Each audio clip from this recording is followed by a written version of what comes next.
მოვისმინოთ ბატონი ნიკას პოზიცია ახლა, იმიტომ რომ მუდმივად საუბარია პოლიტიკურ ზეწოლაზე, როდესაც მე ამ კონკრეტულ კომისიის შესწავლილ საქმეებზე არ ვსაუბრობ, მაგრამ სამთვეში არჩევნებია და რახან თვითმმართველობის წარმომადგენლების ხედავთ, პოლიტიკურ ნაწილს უნდა ვისაუბროთ. ხო, მაგრამ უნდა ვიცოდეთ, მობრძანდით სულ ამაზე აცხადებ, თუ არსებობს მართლა დარღვევები, უნდა მოხდეს თუ არა შემოწმება, უნდა მოხდეს თუ არა გამოძიების მე დაბარება თქვა ადამიანებს. ხო, რატო უკავშირდება არჩევნებს თქვენთვის ეს ყველაფერი? რა თქმა უნდა, თუ დარღვევები არის შემოწმება უნდა მოხდეს. შემოწმების წინააღმდეგი ვინ არის? არავინ არ არის შემოწმების წინააღმდეგი, მაგრამ ეს პოლიტიკური დევნა, ამაზე აღარ ვქია პოლიტიკური დევნა, პოლიტიკური ზეწოლა. ეს არის კლასიკური უბრალოდ ბავშვების ენაზე ვთქვათ პოლიტიკური დაჭერობანა, პოლიტიკური წრეში ბურთი. ისეთი, იმიტომ რომ რეალური მიზანი არის ადგილობრივი თვითმმართველობის არჩევნები. სამწუხაროა, რომ მთელი პაკეტი შემოგთავაზა ცენტრალურმა ხელისუფლებამ. მე ამ შემთხვევაში არ ვსაუბრობ საკრებულოს უმრავლესობაზე. აქ ვსაუბრობ პროკურატურაზე, ფინანსურ პოლიციაზე და ასე შემდეგ და ასე შემდეგ. სერვისში რას გულისხმობ ჭალებში? ჩვენი დაბარებები დრეგამოშებით პროკურატურაში, საგამოძიებო სხვადასხვა ორგანოებში, ბიუჯეტის დაუმტკიცებლობა, ეს დაიწყო დაუშვათ შარშან-წლის ბოლოს, როდესაც თანხა ჩამოგვაჭრეს და ინფრასტრუქტურული პროექტები გავახორციელეთ. ანუ ყველაფერი, მთელი პაკეტია, ოღონდ ჩვენ შეგვეშალოს ხელი, ვიყოთ ეფექტურები, ოღონდ ჩვენ შეგვეშალოს ხელი, ვიყოთ მოქალაქეებზე ორიენტირებული. რა თქმა უნდა, ეს არის იმიტომ, რომ სამწუხაროდ მათ გონიათ, რომ ჩვენი იქ ყოფნა და მუშაობა და ცდებიან აქ ფუნდამენტალურ შეცდომას უშვებენ, თუ მათ გონიათ, რომ ჩვენ როდესაც მოქალაქეებს ვემსახურებით, თბილისელებს ვემსახურებით, ჩვენ მათში ვხედავთ მხოლოდ პოტენციურ ამომრჩევას. გამორიცხულია.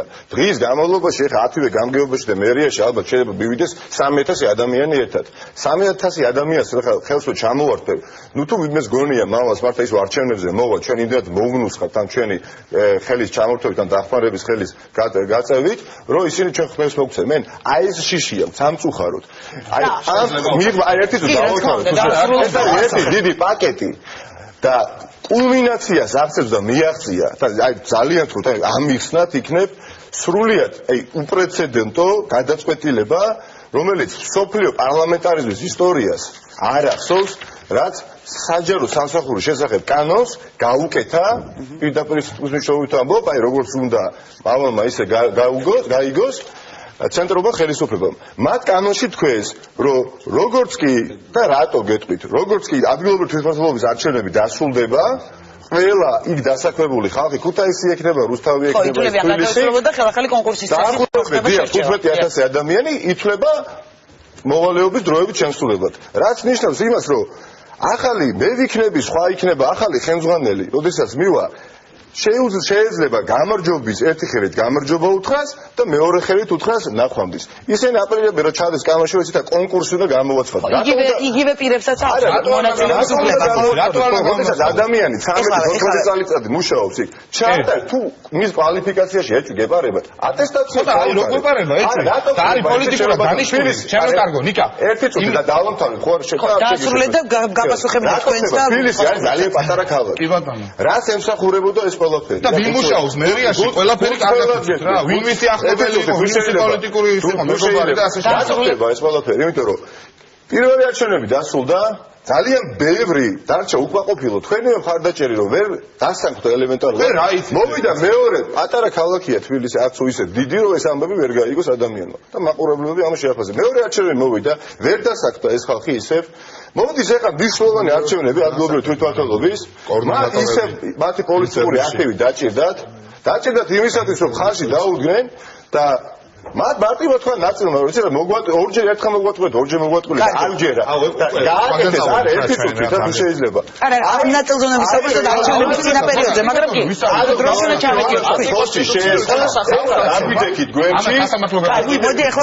მოვისმინოთ ამ პოზიცია გვერდში ავიღოთ გამგეობები ავიღოთ დაუშვათ მერია და ჩვენ მივდივართ და ჩვენ ყველანი სამწუხაროდ კვლავ სკეპტიკურად არის გაწყობილები, იმიტომ რომ მათ მაინც არ დაასაქმნენ სამწუხაროდ ეიდაშვილებს, ბიძაშვილებს, მამიდაშვილებს, ეს არის სამწუხაროდ და ყველაფერს თავი დავანებოთ. თბილისელების ინტერესები მილახება. პოლიტიკა ეს ბინძური საქმეა რო საუბრობენ ბატონიკა ხო იმიტომ არის ბინძური საქმე ბინძური კაცის ხელშია ბინძური თუ კეთილშობილი ადამიანის ხელშია არა პოლიტიკა ბინძური საქმე ამიტომაც ვამობ რომ როდესაც ჩვენ ლაპარაკობთ მოდით გაემიჯდეთ მაშინ თქვენ აი მერობის კანდიდატი გაემიჯდეთ იმ ადამიანებს ვინც დაასაკმა 700 კაცი თბილისის სერვისში ვისაც დასაქმებული ხავდა თავის საკუთარი აგაცელი კარგები გული რო იხარჯებოდა ამაზე საუბარი ამ პოლიტიკურ ძალას და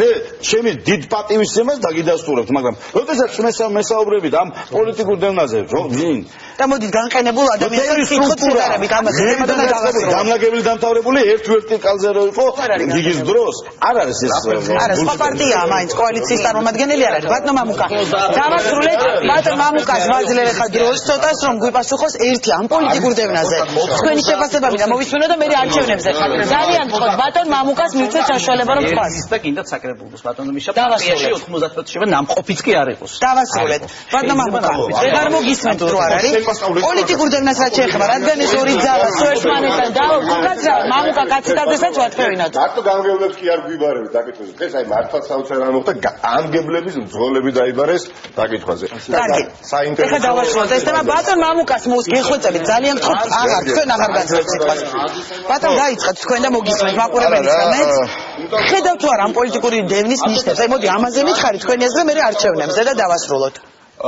გისმენთ და თქვენ პარტიას წევრებს არავინ ასად არ იბარებს. ანუ ამ ხრი უფრო ნეიტრალური ხართ ხო? მარტო ქართულს თქვენ არ წარმოადგენთ ამ თქვენი მოსაზრება გვინდა. თავიდან არც ნაციონალური მოძრაობა იყო დიდად შემწუხებელი მათ შორის ჩვენი პარტიის წევრების, მაგრამ მე პერმანენტულად მადა ჭამაში მოვიდა და ხან ფოთში და ხან ხობში და ხან ყვარელში და ხან სიღნაღში და ხან თბილისში არაერთი პრობლემა გქონია ჩვენ და ის უწყებათა შორის ან იგივე რისკებს ხედავთ ეხლა ეს რო ფუნქციონირებს ის ჩვენი მოთხოვნა იყო სწორედ იმის გამო რომ ამ ტიპის დევნებს განვიცდიდი წლების განმავლობაში ნაციონალური მოძრაობის ხელისუფლებისგან და მე არაერთგზის მithქვავს მათ შორის საკრებულოში რომ არ არის სწორი და კარგი ის რომ საკრებულოს ხდომის წინ ინტერესდებოდა ფინანსური პოლიცია რომელიცაც საკრებულოს წევრი ყოფილი გამგებლით ან ყოფილი რაღაც არ არის სწორი ეს ეხლა მსხვერპლი ვინ იქნება და როგორი როცა პრინციპია დარღვეული უნდა ითქვას ამის თაობაზე. სხვა საკითხია, რამდენად ეთქმევინება ეს ყველაფერი წინა ხელისუფლების წარმომადგენლებს, რომელიც ანალოგიურს აკეთებდა, მაგრამ ეს იმას არ ნიშნავს, რომ დღევანდელ ხელისუფლებას მის წინააღმდეგ გამართლება მოეძებნოს თუ იგივენაირად მოქმედებს.